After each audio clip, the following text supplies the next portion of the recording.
लेकिन बदकिस्मती ये है कि जब शरीयत कहती है कि भाई अपने टखने जो है अपने पहुँचे टखनों से ऊपर रखो, उस वक़्त तो हम शरीयत की बात नहीं मानते। लेकिन जब फैशन ऐसा आ जाता है कि लोगों के घुटने नंगे हो जाते हैं तो सब फैशन के पीछे चल पड़ते हैं, सब फैशन के पीछे चल पड़ते हैं। आप देख लें, अभी गर्मी आ रही हैं, ये मम्मी डैडी लोग जो हैं ये निकरें पहन के निकल आएंगे बाहर। जब शरीयत कहती है कि भाई पहुँचे टखनों से ऊपर करो तो उस वक़्त ये समझते हैं कि भाई ये तो लोग बुरा भला कहेंगे। लेकिन जब फैशन आ जाए तो फिर उसके लिए जनाब हर काम करने के लिए तैयार हैं, निकरें पहनते हैं भाई, घुटने तक नंगे हो, पिंडलियाँ तक नंगी हो जाती हैं और बाज़ार में घूमते रहते हैं, कोई पूछने वाला नहीं है।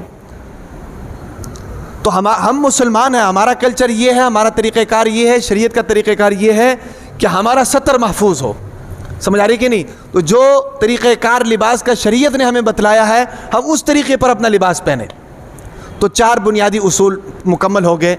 खुलासतन दोबारा अर्ज़ कर दूं, लिबास पहनने की याद रखें कि 4 उसूल हैं।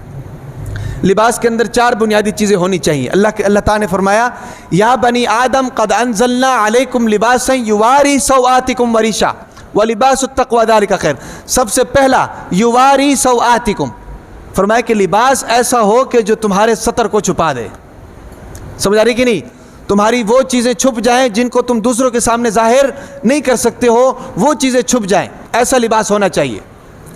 समझ आ रही? यानी लिबास ना तंग हो, लिबास ना कम हो कि सतर खुल जाए, लिबास ना इतना बारीक हो कि जिस्म के नशेब व फराज नज़र आ जाए। ये 3 खामियों में से एक खामी भी अगर आ गई तो लिबास का पहला उसूल ख़त्म। समझ आ रही कि नहीं? ये पहला उसूल है। दूसरा उसूल रीशा, या बनी आदम क़द अंज़लना अलैकुम लिबासन युवारी सौआतिकुम वरीशा, के लिबास खूबसूरत होना चाहिए हैं भाई, जो जिस्म को राहत पहुँचाए, सुकून पहुँचाए, काबिल आसाइश हो। ठीक है कि नहीं? और मालदार के लिए तो ज़रूरी है कि वो अपने हिसाब के साथ अच्छा लिबास पहने। वो समझ आ रही कि नहीं? ऐसा लिबास ना हो कि सतर तो वो छुपा रहा है लेकिन उसके नेड़े तेड़े आने को दिल नहीं कर रहा, स्मेल उससे आ रही है, ऐसा नहीं होना चाहिए। समझ आ रही? दूसरा उसूल ये था।